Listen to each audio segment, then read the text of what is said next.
معنی مندازی تصویر بچه هم مندازی فقط تصویر اینجا مندازی و که سوء استفاده ازش نشه. شبکه‌های مجازی آدم میترسه دیگه. خب خدمت شما عرض شود که بسم الله الرحمن الرحیم. این برای تشریح اندام تحتانی در واقع پوست ناحیه ران ابتدا برداشته میشه. ببینید به این ترتیب که اینجا موقعیت آسیسه، یعنی حال خاصره‌ای قدامی فوقانی، اینجا هم تخمه پولیس. این محدوده رباط اینگیونال بوده که اینجا بوده، یه ذره بالاترش پوست اینجا برش داده میشه. کار نوع دایسکت و اینا دیگه من نمیگم. خب ناحیه ران که در جلو و بالا از رباط اینگیونال شروع میشه تا ناحیه زانو، استخوان کشککه. این بر سمت داخله، این برم سمت خارجه. توسط پوست فاسیای سطحی، فاسیای عمقی و بعد میرسیم به عضلات و عروق و اعصاب عمقی. پوست اینجا این پوست ناحیه ران بوده در واقع که برش داده شده به این شکل که حالا نحوه دایسکتش دیگه نمیگیم. بعد فاسیای سطحی که در ضخامتش چربی بوده، چربیش ریموو شده، برداشته شده و بعد از اون فاسیای عمقی هست. فاسیای عمقی یه پرده محکمیه که کل ران را آستر میکنه که بهش میگن فاسیا لاتا. این فاسیا لاتا که در سمت خارجی این فاسیا لاتا ضخیم‌تره، مثل یک نواریه که از ایلیوم، این ایلیومه، خب تا تیبیا اینجا کشیده میشه. به همین خاطر بهش میگن نوار ایلیو تیبیال در واقع. پس این فاسیا لاتا و اینجا هم نوار ایلیو تیبیال ترکته که از داخل نوار اگر نگاه کنید یعنی ضخامتش بیشتر هست از داخل. بله این نوار سفید رنگ اینجا. پس این فاسیا لاتا. حالا در ضخامت فاسیای سطحی سری عروق و اعصاب سطحی هم، مثلا از عروق و اعصاب سطحی چی هستن که در ضخامت فاسیای سطحی هستن، موقعیتش نسبت فاسیای عمقی سطحی تره. مثلا این عصب، این عصب چیه؟ یا گفتید چه عصبی میتونه که باشه که کمی داخل تر از آسیس میاد سمت خارج ران و حس این ناحیه رو تامین میکنه؟ این عصب لاترال کوتانوس نرو آف تایه، عصبی که مستقیما از شبکه لامبر جدا میشه. خب مثلا یه موردش گفتیم، اعصابای دیگه هم هست، عروق دیگه هم هست، حالا هر چی که هست من به شما میگم اجازه. بعد میرسیم به عضلات. عضلات ران در 3 کمپارتمنت قدامی، داخلی و خلفی تقسیم بندی میشدن که کمپارتمنت قدامی شامل اولین عضله سارتریوس یا خیاطانه که طویل‌ترین عضله بدن ماه. یه عضله نواری شکل مورب که از آسیس شروع میشه، میاد پایین و داخل و از سمت داخل زانو عبور میکنه، پایین تبدیل به تاندون میشه که تاندونش به قسمت بالای تنه تیبیا متصل میشه. ناحیه پس آنسرین میگن، اتصالات پنجه قاضی. پس این تاندونش جلوترین اتصال پنجه قاضی هست. این عضله سارتریوس که در واقع این چیزایی هم که در عقب بهش می‌بینید وصل شده، اینا عروقشه، شریان هایی که این عضله رو خون رسانی کنن و در بالا هم این عصبشه. ببینید این عصبه، عصب و عروق. عصب مثل سیم برق توپر، عروق مثل شریان ولی مثل لوله آب و فاضلابه، تو خالی هست. پس این عصب نرو تو سارتریوسه که شاخه از عصب فمورال حساب میشه، ولی اینا رگای خونیه. رگای خونی معمولا از پایین عضله وارد میشن، عصب از پایین عضله بالای عضله وارد میشه. این عضله سارتریوس. دومین عضله تنسور فاشیالاتا است. یه عضله به اندازه کف دست که در ثلث فوقانی خارجی ران حساب میشه که حالا این عضله تو کتاب ها آوردن جزء کمپارتمنت قدامی. ببینید این عضله‌ای که اینجا به شما شده میفرمایید در ضخامت تنسور فاشیالاتا، این عضله چیه؟ این عضله تنسور فاشیالاتا هست که از 5 سانتی متری جلو ایلیا کرست میاد تو نوار ایلیو تیبیال که حالا اینجا این مشخص خیلی زیاد مشخص نیست. بعد عضله‌ای که به وضوح مشخصه عضله کوادریسپس فموریس که حجیم ترین عضله بدن ما هست و یکی از قوی ترین عضلات بدن ما هست. چهارسر رانی که مکانیسم اکستانسوری مفصل زانو به واسطه این عضله ایجاد میشه. شامل 4 تا سر هست. یکی سر رکتوس فموریس راست رانی، این عضله است که طویل ترین سرشه. تنها سر دو مفصلیه که در بالاتر از مفصل هیپ شروع میشه و پایین هم بیا به قاعده پتلا. اینجا ببینید این تاندونش. سر دوم واستوس مدیالیسه، این عضله هست که تقریبا مهمترین سره که رو ثبات مفصل پتلوفمورال نقش داره، چون الیافش از همه به مفصل پایین‌تره. ببینید قرمزی این عضله الیافشه، نسبت به بقیه عضلات چیه؟ پایین‌تره. پس ثبات بیشتری داره رو مفصل زانو و مفصل پتلوفمورال. واستوس مدیالیس. و سومین سر واستوس لاترالیسه، این سر هست که سمت خارجه، خریده این سر هست که از بین این 4 تا سر حجیم ترین سره. و چهارمین سر هم واستوس اینترمدیوسه که زیر رکتوس فموریسه و توسط رکتوس فموریس اوورلپ شده.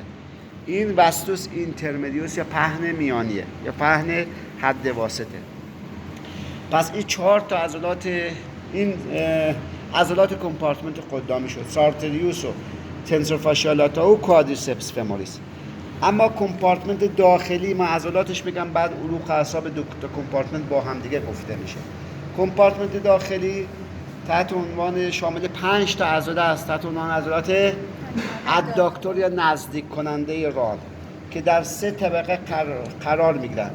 اما سطحی ترین عضله‌اش، داخلی ترین عضله‌اش، طویل ترین عضله‌اش عضله‌ای است به نام گراسیلیس یا نواری. این عضله گراسیلیس که تاندونش پایین میاد از سمت داخل مفصل زانو به ناحیه پس آنسرینه، یعنی تاندونش عقب‌تر از سارتریوس به ناحیه پس آنسرینه که بین سارتریوس و گراسیلیس بدید یه عصبی خارج میشه که اون عصب سافنوسه. سافنوس یک از شاخه‌های عصب فموراله که میاد سمت داخل ساخت یه مسیر میکنه.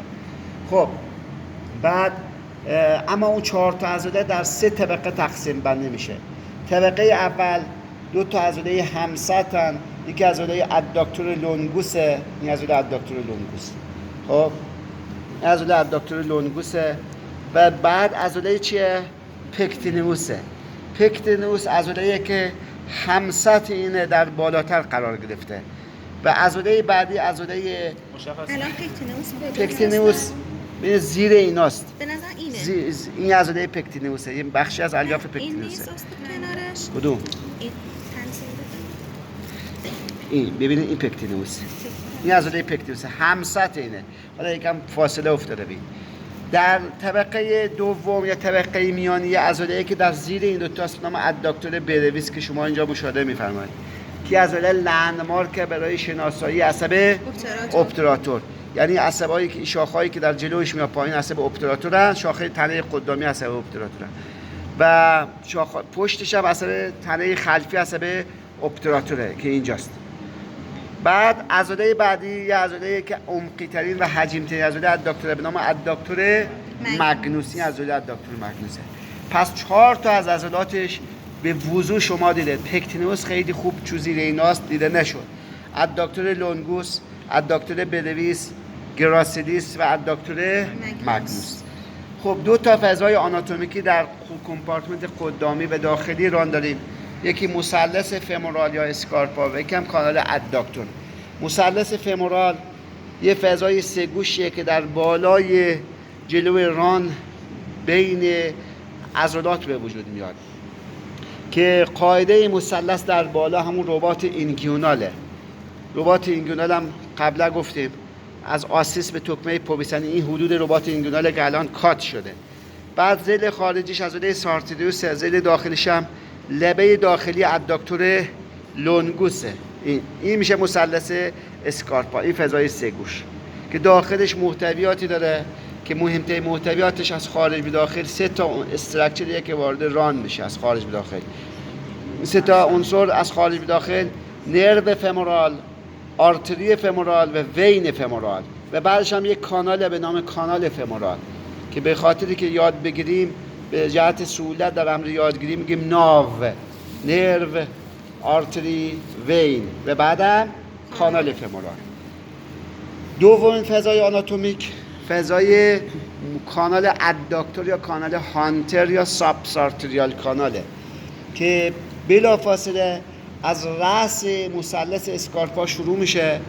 این یک کانالیه بشه حدودا 15 سانتی متر طولشه، به شکل منشور مثلث القاعده است. یعنی اگر شما یک کراس سکشن اینجا بزنید در وسط راه، فضا مثلثیه که در شکل شماتیک مسیر به سمت پایین و جلو و پایین، داخل و عقب متمایل میشه. کانال دقیق در مرز بین کمپارتمنت قدامی و داخلی رانه. پس از رأس مثلث اسکارپا شروع میشه. برای تشریحش باید این کانال در زیر ثلث میانی عضله سارتریوسه. یعنی عضله سارتریوس که به 3 ثلث تقسیم کنیم، در زیر ثلث میانی، یعنی حدودا در بین این دو تا دست من اینجا. پس این به همین خاطرش میگن ساب سارتریال کانال که این کانال اهمیتش چیه؟ کانال ترانزیتی به اصطلاح قدام ران هست به پشت مفصل زانو، به حفره پوپلیتال، یعنی مثلث فمورال را به حفره پوپلیتال مرتبط میکنه. عناصری که ازش عبور میکنن در واقع عناصری هستند که از مثلث فمورال باید بدن به پشت زانو، مثل شریان فمورال، ورید فمورال، مسیر برگشت و یکی چند تا دیگه عنصر هم هست که حالا در بعضی نکات در پایین از یه جایی سطحی میشن، یعنی توی اون مسیر نمیرن به حفره پوپلیتال، مثل چی؟ مثل عصب سافنوس یا نرو تو واستوس مدیالیس. البته یه عصب تنه خلفی عصب ابتراتور هم از طریق این کانال عبور میکنه و وارد حفره پوپلیتال میشه. پس کانال اداکتور کانالیه که از رأس مثلث فمورال شروع میشه و انتهاش هم سوراخ هیاتوس اداکتوره که وارد حفره پوپلیتال میشه. پس عضلاش میبینید زل داخلیشه یا سقفشه. سقفش پس به توسط ثلث میانی عضله سارتریوس یاد میاد. زیر سقف پرده‌ایه که پرده الان تشریح شده. یه پرده است، ما بلافاصله رگانم بینیم موقعی که باز میکنه میگه یه پرده‌ای باید حتما برداشته بشه که برداشته شده. بعدش ضلع قدامی خارجیش این عضله واستوس مدیالیسه و ضلع خلفیش این اداکتور لونگوس و پایین‌تر هم اداکتور مگنوسه و اینم محتویاتشه که گفتیم. ضلع داخلی یا سقفش عضله سارتریوسه که زیرش پرده است، پرده غشای لیفی به اصطلاح. بعد ضلع قدامی خارجیش اینجا میشه، یعنی واستوس مدیالیسه. ضلع خلفی یا کفش هم اداکتور لونگوس و مگنوسه. مگنوس پایین‌تر هست، این اداکتور لونگوسه، این مگنوسه که قبلا گفتیم. اما محتویات عروقی و اعصابی این دوتا کمپارتمنت چیه؟ گفتیم اولین ما عصب فمورال میگیم. عصب فمورال یکی از ضخیم‌ترین عصباییه که در کمپارتمنت قدامی و داخلی ران طی مسیر میکنه. دو ناحیه کمپارتمنت قدامیه که از زیر رباط اینگیونال در واقع خارجتر از شریان فمورال وارد مثلث اسکارپا میشه و مهمترین و ضخیمترین شاخه شبکه کمریه که شما دیگه میدونید ریشش از L2 شروع میشه، L2 L3 L4 و بعد بلافاصله بعد از اینکه وارد مثلث فمورال شد رشته میشه، یعنی شاخه میشه، یک نمای دوم اسبی پیدا میکنه، یعنی به صورت یک تنه واحد تو ران طی مسیر نمیکنه. یعنی همونجایی که من انگشت گذاشتم روش دیگه رشته میشه که شاخه‌هاش به دو گروه انتریور و پوستریور تقسیم میکنن. شاخه‌های گروه انتریورش یکی شاخه عضلانیه که بهش میگن نرو تو سارتریوس، این عصب عضله، و دو تا هم شاخه جلدیه که میاد تو پوست قدامی جلوی ران پخش میشه. یکی جلدرانی داخلی و جلدرانی میانی که شاخه‌های جلدیش دیگه مثلا اینا بودن، نه اینا هستن، یکیش اینه کنده شده با فاصله سطحی برداشته. اما شاخه‌های گروه قدامیش چیا هستن؟ بقیه شاخه‌های گروه قدامی هستن. پس این شاخه‌های جلدی قدامی و داخلی هستن، اینایی که کنده شدن. این شاخه‌های گروه قدامی کلا. اما شاخه‌های گروه خلفی چیا هستن؟ 4 تا شاخه ماسکولاره به 4 تا سر عضله 4 سر رانی به ترتیب. این هر عصبی گرفته به این عضلات، مثلا این چیه؟ این نرو تو واستوس مدیالیسه. ببینید تک تک اینا میتونید پیدا کنید. نرف تو واستوس اینترمدیوسه. خب بعد این خدمت شما عرض شود که نرف تو رکتوس فموریسه مثلا. و حالا یکی شاخه حسی هم داره به نام عصب چی؟ بگید سری بگید. عصب سافنوس. عصب سافنوس همون عصبی بود که توی به اصطلاح مثلث فمورال بعد میاد تو کانال هانتر یا کانال اداکتور و در نهایت ببینید اینجا توی ناحیه پس آنسرین بین تاندون سارتریوس و گراسیلی سطحی میشد و در سمت داخل ساق میمد پایین تا سمت داخل ران و توی ناحیه ران عصب سافنوس علاوه بر عصب کاملا حسیه مسیرش چیه؟ عمقیه. عمقی یعنی که موقعی که پوست ران میکنید شما خیلی راحت بشه که عصب سافنوس آسیبی نمیبینه. چرا؟ چون در عمق این مسیر میکنه. از کجا در تشریح خطر پارگیش وجود داره؟ از سمت داخل زان ناحیه پس آنسرین. اینجا دیگه از اقامت فاصله سطحی. از همینجا هم پوست سمت داخل زانو و داخل ساق و داخل پا را تامین میکنه. پس این هم میشه عصب سافن یعنی دراز. طویل ترین عصب بدن ما هست. مسیرش طولانی ترین. بعد میایم چی؟ عصب ابتراتور هم که لندمارکش چی بود؟ عضله اداکتور برویس بود که متاسفانه شاخه خلفیش اینجا فقط وجود داره. این عصبی که میاد به مثلا عضله گراسیلیس ببینید مثلا این شاخه‌های عصب ابتراتوره. اما عروق این شریان فموراله. شریان فمورال در واقع شارگ اصلی خونرسانی اندام تحتانیه که به اصطلاح در ناحیه مثلث فمورال بین عصب و ورید طی مسیر میکنه. اینجا هم که می‌بینید با اینجا بریده شده جایی بوده که ما عمل فیکسیشن از اینجا کاتترمون وارد کردیم، لوله وارد کرده که فیکس انجام بده و بعدش هم دوخته. همین شریانیه که اینجا تو عمل آنژیوگرافی آنژیوپلاستی از اینجا ازش استفاده میشه. این شریان فموراله. شریان فمورال هر چی میاد پایین مسیرش عمقی میشه. چرا؟ چون باید بره تو کانال اداکتور و در نهایت میاد تا کجا؟ تا انتهای کانال اداکتور هیاتوس اداکتور و ادامهش در پشت زانو تبدیل به شریان پوپلیتال میشه. حالا در طول مسیر شاخه‌های متعددی داره که 6-7 تا شاخه ازش جدا میشه که من فقط شاخه‌هایی که اینجا میبینیم بهتون میگم. مثلا مثلا شاخه‌های سطحی بود. این شاخه‌های سطحیه که دوز قامت در همون ابتدا جدا میشه. مثل اپیگاستریک سطحی، پودندال خارجی سطحی و سیرکمفلکس ایلیاک سطحی. مثلا این سیرکمفلکس ایلیاک سطحی بوده که به موازات رباط اینگوینال میرفته بالا، یا مثلا اپیگاستریک سطحی که میاد بالا، یا پودندال خارجی سطحی که این یکی بوده، پودندال خارجی سطحی. حالا ما به این ریزی تو امتحان نمیدیم، اما یه شاخه هم پودندال خارجی عمقی داره، در طول مسیر شاخه‌های متعدد ماسکولار داره، یعنی اینایی که رفته تو عضله. ببینید این شاخه‌های چیه؟ ماسکولاره. اما مهمترین شاخه شریان فمورال که مهمه، یه شریانیه که در همون 3-4 سانتیمتری بالا از پشت شریان جدا میشه. به مسیرش کاملا عمقیه و شریان اصلی خونرسانی ناحیه ران به خصوص خلف رانه به نام شریان پروفوندا فموریس. این پروفوندا فموریس یا دیپ فمورال یا پروفوندا فموریس این شریانه که خود شاخه‌های متعدد داره، مثل سیرکمفلکس یا فمورال خارجی، سیرکمفلکس فمورال داخلی. هر چی میاد پایین مسیرش عمقی تر میشه، شاخه‌های پرفوراتینگ تبدیل میشه. پرفوراتینگ ها شاخه‌هایی هستند که از سوراخ‌هایی که در ضخامت محل اتصال اداکتور ماگنوس به استخوان ران به وجود میاد عبور میکنن و میرن به خلف ران. پس به همین خاطر که این شریان میگیم شریان اصلی خونرسانی ناحیه ران و خلف رانه. ببینید الان این شاخه‌های پرفوراتینگه. پس این پروفوندا فموریسه. حالا پروفوندا فموریس شاخه سیرکمفلکس فمورال خارجی، سیرکمفلکس فمورال داخلی، اینا شاخه‌های جانبیشه که میاد سمت داخل ران را دور میزنه، بهش میگن سیرکمفلکس فمورال خارجی. یکی از سمت خارج دور میزنه. دور اینا خودشون شاخه‌های متعدد تقسیم میشن که حالا اینا دیگه ریزه‌کاری من نمیگم. پس این شریان فمورال شد و اینم ورید فموراله.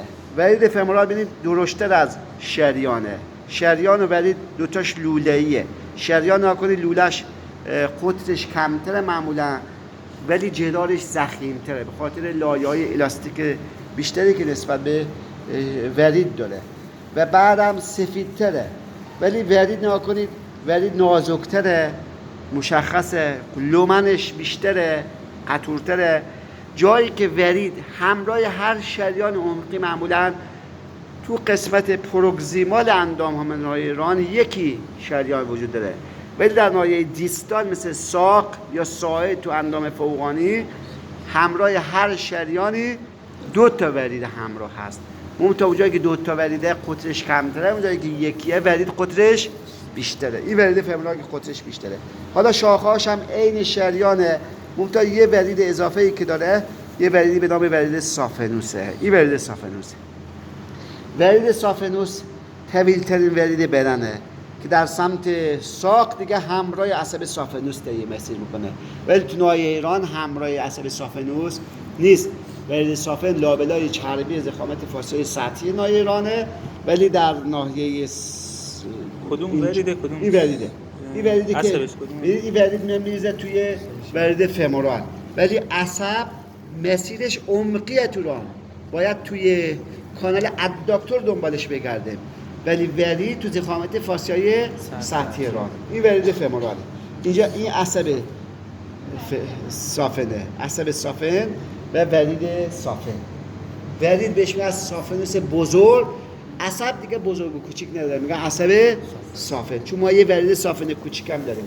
خب این ورید فموراله، اینم ورید پروفوندا فموریسه. مثلا اگر این سوال اومد شما باید بزنید ورید پروفوندا فموریس، نه زنید شریان، فرق بزنید. خب این آیه ران تمام شد. بعد میریم سمت کجا؟ سمت یه جوری بگیم که خلفی نمیدیم؟ رانم خلف رانم میگیم، حالا یه جوری بگیم ورید پروفوندا فموریس. ولی عمقی دیگه پروفوندا فموریس دیگه شریان میگن نداریم. ببینید این شریان فموراله، این ورید شریان پروفوندا فموریس، این ورید فموراله، اینم ورید پروفوندا فموریس.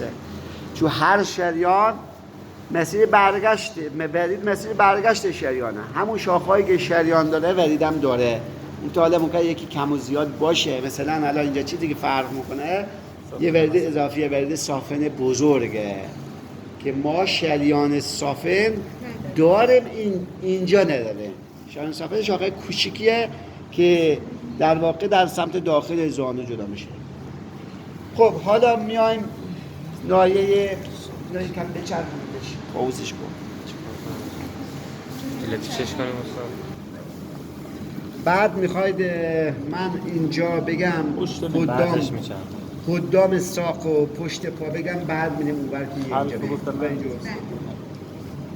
ببینید حالا این باید خلفران بچسبونید به پشت اینجا، خودی دیگه فیلم میکسش میکنم. خب ببینید قسمت بعد ناحیه ساق هست. ساق ناحیه بین زانو و مفصل انکل، قوزک‌های داخلی خارجی استخوان کشکه که این توبرسته تیبیاست. اینجا رباط پتلدار بوده. این کنار انترور بوردر استخوان تیبیاه. این سطح داخلی شفت تیبیاه، ببینید سطح داخلیه. اینجا سطح خارجیه. حالا ساق به 3 تا کمپارتمنت تقسیم شد. کمپارتمنت قدامی، خارجی و خلفی. کمپارتمنت قدامی کجاست عضلاتش؟ سطح داخلی شفت تیبیا که اصلا هیچ عضله بهش نمیچسبه، سابکوتانئوسه. کمپارتمنت قدامی از کنار قدامی به سمت خارجه، این گوشتی که سمت خارج کنار قدامیه، اینجا میشه کمپارتمنت قدامی. کمپارتمنت قدامی شامل 4 تا عضله هست. یکی عصب به نام دیپ پرونال، شاخه از کامن پرونال، و یکی هم شریان انتریور تیبیالیس و شاخه‌اش که ما باید اینا بررسی بکنیم.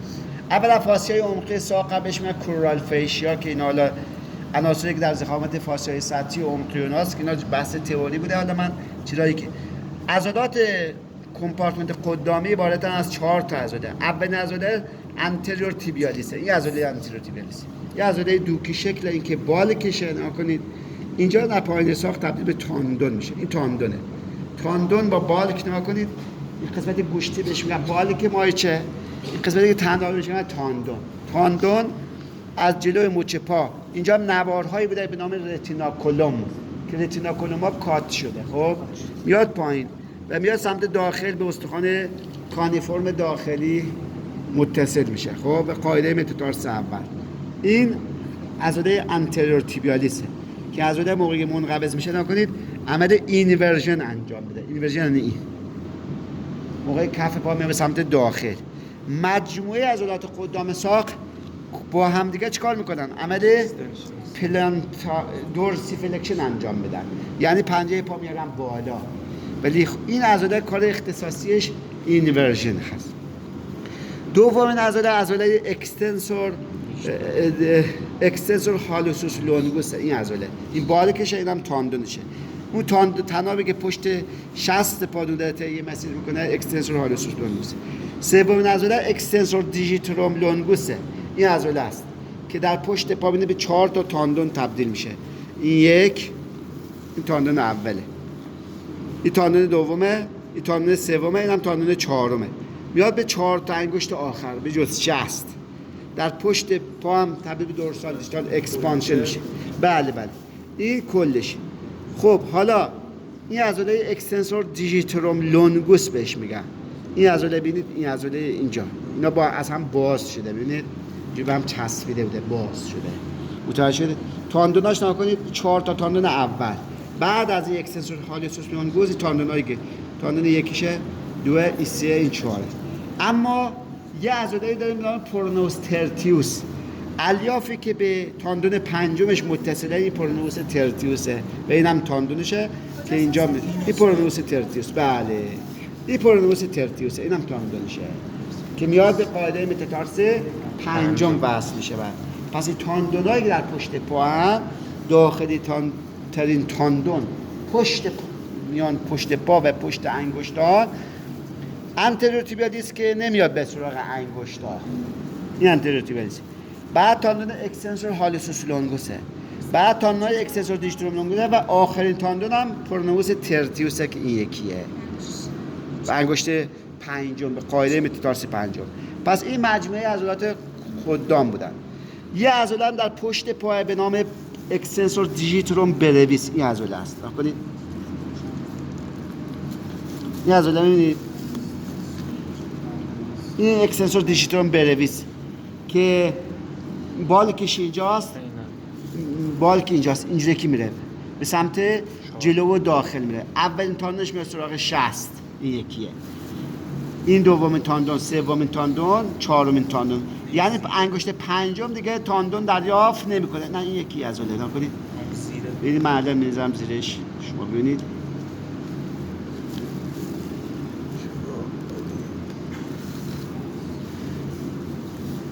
نه این عضله اکستنسور دیجیتروم برویسه.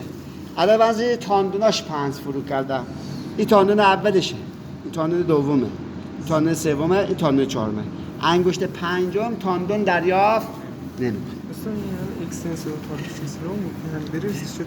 اکستنسور این بهش میگن اکستنسور دیجیتروم برویس که اولین تاندونش چون زودتر جدا میشه، والکش حجیم‌تره. بعضی کتابش میگن اکستنسور هالوسوس برویس. حالا شما کار به اون نداشته باشید، دیتیله. خب حالا دیگه تو کمپارتمنت قدامی چی داریم ما؟ یه عصب عروق داریم که باید لابلا اینا دنبالش بگرده. نگاه کنید الان این چه؟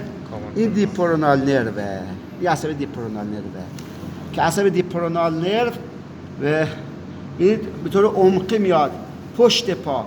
در پشت پا به 2 تا شاخه تقسیم میشه. یکی شاخه‌ای که داخلی خارجی میره به عضله اکستنسور دیجیتروم برویس و یکی هم شاخه داخلیه که سطحیه، یعنی پوستیه و میاد پوست شکاف بین انگشتی اولا اینجا رو عصب‌دهی میکنه. این دیپرونال نرو. پس اوکی، پس این دیپرونال نرو.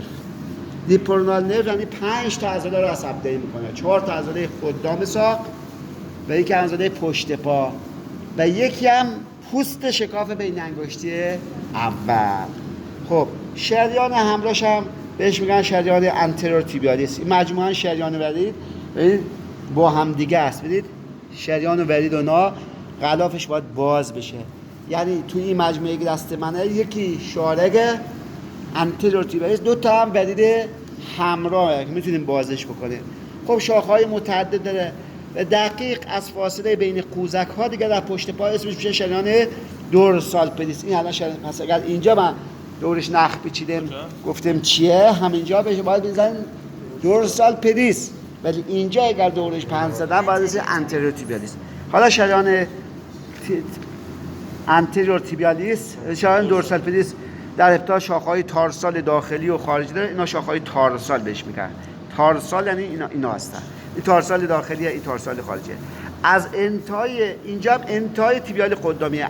این انترومدیال مالئولاره، این انترولاترال مالئولاره، قوزکی داخلی و قوزکی خارجی. این حالا ریزه و بعد انتهاش هم میشه شریان آرکوید، یعنی صورت قوسی میره به سمت خارج. نه دیگه. پس این شد کمپارتمنت قدامی. یعنی پس تو اینجا چیزایی که برای امتحان باید بدید 5 تا عضله، یکی خود شریان تیبیال قدامی، شریان دورسال پدیس با عصب دیپرونال و سلام. همین. حالا بریم کف پا هم چون پشت نمیشه توضیح داد من همینجا بگم. ببینید بعد کف پا ساختار آناتومیکیش خیلی مهمتر از پشت پاه. چرا؟ به خاطری که منطقه تحمل وزن ما، کل وزن ما میفته توی کف پا. عروق اعصابش بیشتره، 4 تا طبقه عضلانی داره، شامل 18 تا عضله که در 4 طبقه تقسیم بندی میشن که قبلا گفته شده. این پوست کف پا بعد یه پرده آپنوروزیه به نام پلانتار آپنوروزیس که این بوده، کات شده. ببینید پلانتار آپنوروزیس پرده محکم از جنس فاسیای عمقی که عروق و اعصاب و عضلات عمقی را چیکار میکنه؟ میپوشونه. اول باید این برداشته شه، بعد میرسیم به عضلات. حالا شاخه‌های سطحی روشه ولی شارگای اصلی در نسبت به پلانتار آپنوروزیس عمقی تره. ببینید کف پا شامل چند تا عضله است؟ 18 تا عضله در 3 طبقه. طبقه اول این عضله ابداکتور هالوسوسه، ببینید در سمت این بریده شده. بعد عضله‌ای که وسط فلکسور دیجیتروم بنویسه، یه عضله هم اونورترش هم میشه ابداکتور. پس این عضله طبقه اوله. حالا عروق اعصابی که وارد کف پا میشن از پشت قوزک داخلی وارد میشن. اینجا مهمه، گوش بده به امتحان. این قوزک داخلیه. اینجا یه نواری محکمی بوده به نام فلکسور رتیناکولوم، تونلی به وجود میومده به نام تونل تارسال.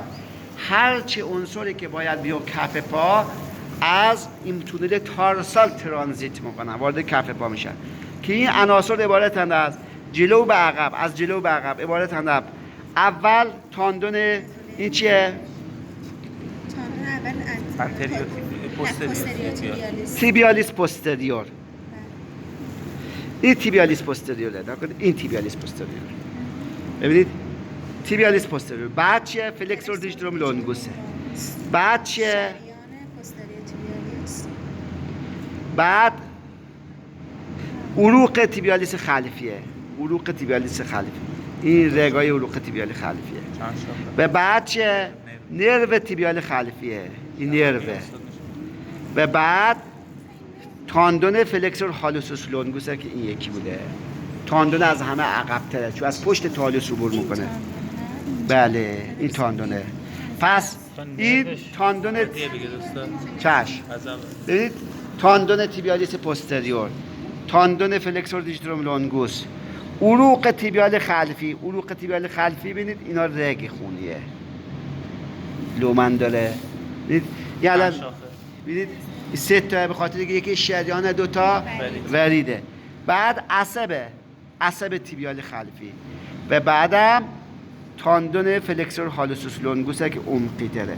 خب اینا میاد تو کف پا به شاخه‌های پلانتار داخلی و خارجی تقسیم میشه که به این طبقه دوم و سوم و سوم و چهارم رو داشت. میکنن. این تیبیال در داشت. کف پا دیگه ما چیزی تو سوال بگه تو نمیدیم که حالا چون سخته اینا تشریحش اینا دیگه چیزی بهتون نمیگیم. حالا برش گردونه توضیحش چیه تاندون تیبیالیس خلفی. این تاندون فلکسور دیجیتروم لونگوس.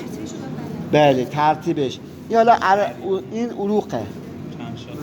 این هم عصب تیبیاله. اینجا دیگه این پلانتار داخلی خارجی تقسیم شده. مثلا الان اینجا گفتن چیه پلانتار داخلی، یعنی دقیقاً در زیر مبدأ عضله ابداکتور هالوسوس لونگوسه که انتهای عروق تیبیال و انتهای عصب تیبیال به دو شاخه پلانتار داخلی خارجی تقسیم میشه. پس خود این گفتن میگید عصب تیبیال، این عروق تیبیال خلفیه. اینجا دیگه گفتن شریان پلانتار داخلیه. مثلا این من عصب بگم بهتره. ببینید این عصب، این خود عصب تیبیال خلفیه. خب اینجا میشه چی؟ تیبیال، اینجا میشه پلانتار داخلی، میشه پلانتار خارجی. در زیر فلکسور هالوسوس لونگوس یکم دقیق در زیر مبدأ عضله ابداکتور هالوسوس به دو شاخه انتهایی جهت اینرویشن کف پا تقسیم میشه. این عضله ابداکتور هالوسوس از پشت نشون بده. حالا بچرخونش. ناحیه خلف اندام تحتانیه کلا که پوست به این ترتیب دایسکت شده. از بالاتر از ایلیاکرست جهت تشریح ناحیه گلوتال. اینجا ناحیه گلوتاله، یکی از جایی که مقدار چربیش خیلی زیاده، به خصوص قسمت پایینش اینا چربه. چربی ها ریموف شده، زده شده کنار مقدار اعظمش تا برسیم به اولین عضله که میرسیم عضله گلوتوس ماکسیموسه که حالا عضلات بعدیش دیگه تشریح نکردیم ما. بعد این خلف ران. خلف ران ببینید الان این چربیای خلف ران این فاسیالاتاست میزنیم کنار. بعد میرسیم به کمپارتمنت خلفی. شامل چند تا عضله است؟ 3 تا عضله. یعنی تو کمپارتمنت خلفی چیزایی که تو تشریح میتونیم پیدا کنیم تو زیر فاسیالاتا 3 تا عضله با قسمت عمقی عضله اداکتور مگنوس هم هست که جزء عضلات داخل رانه و بعد عصب سیاتیک و شاخه های پرفوراتینگ شریان پروفوندا فموریس. انتهای خلف ران هم حفره پشت زانو، حفره به نام حفره پوبلیکا که اون بحث شده است. پس اول عضلات خلف ران 3 تا عضله طولی داریم. عضله‌ای که سمت خارجه عضله بایسپس فموریسه. این سر بلندشه، این سر کوتاهه. سر بلند اینه، سر کوتاه کجاست؟ زیر نیمه تحتانی سر بلند، یعنی این سر کوتاه توسط سر بلند اوورلپ میشه و اوورلپ شه، دیده نمیشه. این هم تاندونشه که میاد به کجا وصل؟ اینجا نکنید چیه این؟ سر استخوان فیبولاه. سر استخوان فیبولا اینجاست. بعد عضله‌ای که در سمت داخل، عضله 2 تا عضله طولی در سمت داخل. عضله‌ای که سطحی تره، دوکی تره، یعنی چی؟ گردتره. عضله سمی تندنیوسوسه یا نیم وتری یا نیم تاندونی. این عضله چون قسمت پایینش ببینید از اینجا دیگه تبدیل به تاندون تبدیل شده که میاد به ناحیه پس آنسرین، عقب ترین تاندون پس آنسرین و قوی ترین تاندونشه. این سمی تندنیوسه. و اما عضله‌ای که عمقی تره زیر این عضله است، سمی ممبرانوسه، نیم غشایی یا نیم پرده‌ای. عضله نیم غشایی عریض‌تره. ببینید این عریض‌تره. نه این ببینید دوکی‌تره، نه ببینید گردتره. یکی کدوم ارزش بیشتره؟ این الان انگشتم ازشه نیم غشاییه، این نیم وتریه. خب اینجا در پایین تعبیر تاندونشه که تاندونش میاد به ناودان پشت کندیل داخلی تیبیا، ناودان نیم غشایی وصل میشه. خب این 3 تا عضله و این عضلاتی هم که اینجا شما میبینید، این الیاف عضلانی هم که میبینید اینا چی هستن؟ بله الیاف عمقی عضله اداکتور مگنوسه. مجموع عضلات خلف ران این عضلات این اداکتور مگنوس ولی اداکتور مگنوس آفرین. پس به مجموع عضلات خلف ران میگه چی؟ عضلات همسترینگای تو باشه. مجموع 3 تا این عضله با الیاف عمقی عضله اداکتور مگنوس هم هست. این دفعه اگر اومد اونم درسته. خب دیگه ما چی داریم تو خلف ران؟ تو خلف ران ما یه عصب داریم به نام عصب سیاتیک. عصب سیاتیک ضخیم‌ترین عصب بدن ما، مهمترین عصب پریفراله که ریشش منشأش از چه شبکه‌ایه؟ شبکه ساکرا L4 L5 S1 S2 S3 هست. لابلای مورای کمری میاد پایین. به همین خاطر اگه دیسکه و پایین کمر که میزنه بیرون فشار میاره روش عصب سیاتیک. به جایی که عصب سیاتیک عصب میاد تحت شاخ قرار میده. یعنی اون مناطق درگیر میشن، عضلاتش، هسته‌ایش همه. پس مناطق قسمت اعظم اندام تحتانی ما توسط عصب سیاتیک عصب میشه. ولی عصب فمورال منشأش گفتیم از L2 L3 هست و L4. دیسکای بالای کمر اگر بزنه بیرون فشار رو عصب فمورال، یعنی جلوی ران اندام تحتانی بیشتر درگیر میشه. ولی پایین دیسکای پایین پشت نایه باسن و خلف ران بیشتر درگیر میشه. یا تو باشه. مثلا کسی میگه درد کمر دارم و درد میاد جلوی پام، جلوی رون پام، کجا مشکوک میشه؟ چون ما میگه دیسکا بالاش درد زده. ولی اگر بگه آقا درد تو کمرم میاد تو شقص، یعنی نایه گلوتال به پشت رون تیر میکشه تا کف پا، این معلوم میشه دیسکای پایین در L4 L5 یا L5 S1 که بیشتر دیسک L5 S1 یا L4 L5 میزنه بیرون. خب که خدا نصیبش کنه. خب این عصب سیاتیکه. عصب سیاتیک نکنید یه عصب درشترین عصب بدن ماه. کجا چطور پیداش میکنه عصب سیاتیک؟ تو خلف ران زیر سر بلند. سر بلند عضله بایسپس میادیم کنار، این عصب سیاتیکه. ولی عصب سیاتیک جلوش عضله اداکتور ماگنوسه، عقبش هم سر بلنده. اگر کسی چاقو بخوره پشت رونش باید این عضله اول پاره کنه، بعد نوبت برسه به عصب سیاتیک. عصب سیاتیک مثل سیمای برق سفید دو رشته‌ایه. یادتونه که دو تا رشتهش کجا باز میشه؟ در بالای حفره پوپلیتال. اینجا ببینید بالاتر باز شده یا از هم باز کردن. این شاخه‌ای که درشتره و داخلتره بهش میگن تیبیال نرو. اون شاخه‌ای که نازک‌تره و خارجتره میگن کامون پرونال نرو. حالا عصب سیاتیک که داره میاد پایین، شاخه به همین عضلات همسترینگ میدهد. حالا شاخه‌اش دیگه چی داریم؟ تو خلف ران این شاخه‌هایی که شما مشاهده می‌فرمایید، ببینید اینا شاخه‌های همین شریانی هستن که شاخه‌های از شریان پروفوندا فموریس هم. یعنی پرفوریتینگ هستن که خلف ران رو خوندستان می‌کنن. این عصبی هم که اینجا شما مشاهده می‌فرمایید، اگه گفته چیه این عصب؟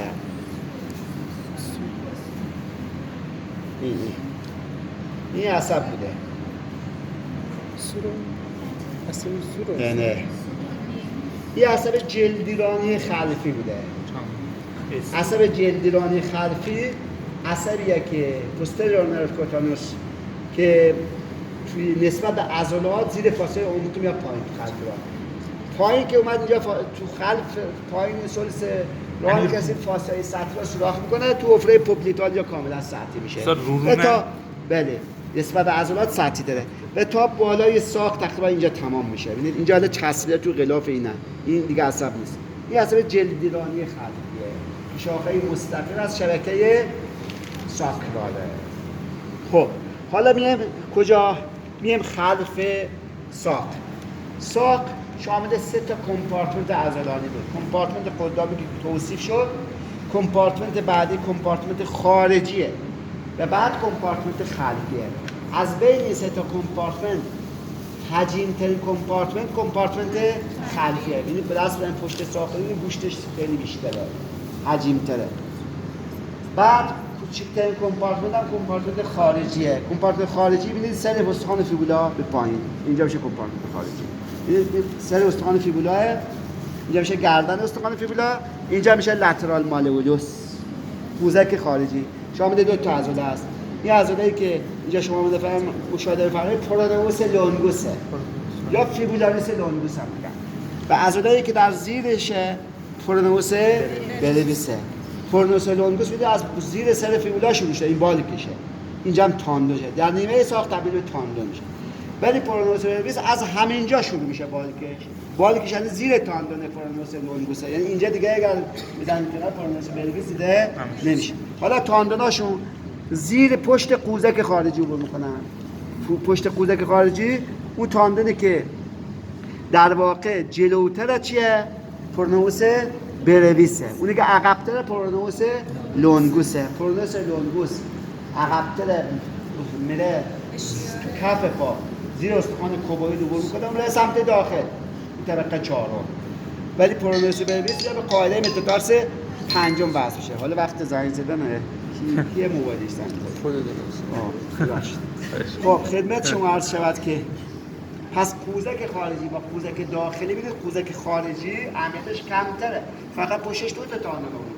ولی قوزک داخلی در پشتش تونل تارسال بود که 3 تا تاندون رو بر میکرد با یه شاره، 3 تا شاره، یکی شریان 2 تا ورید با اثر درشت تیبیال. پس قوزک داخلی خیلی اهمیتش بیشتر. اینم قوزک خارجیه که زیارت کرد. بعد میان کمپارتمنت خلفی. حالا کمپارتمنت خلفی میخوایم توضیح بده. آقا کمپارتمنت خلفی عضلات چند تا عضله داره؟ 7 تا عضله. 7 تا عضله در کمپارتمنت خلفی در 2 لاین سطحی و عمقی طبقه بندی میشن. به مجموع کمپارتمنت خلفی نایه کاف هم میگن. کاف. نایه کاف از خلف ساقه. خب این 7 تا عضله دو طبقه سطح. طبقه سطحی شامل 3 تا عضله است. بعد اول که پوست برمی‌داریم، فاسیای سطحی برمی‌داریم. تو ضخامت فاسیای سطحی تو خلف ساق یه وریدیه به نام ورید سافن کوچیک. این ورید سافن کوچیکه. این ورید سافن کوچیکه. وریدی که از پشت قوزک خارجی شروع میشه. از وریدهای پشت پا، از پشت قوزک خارجی. ورید سافن بود جلوی قوزک داخلی شروع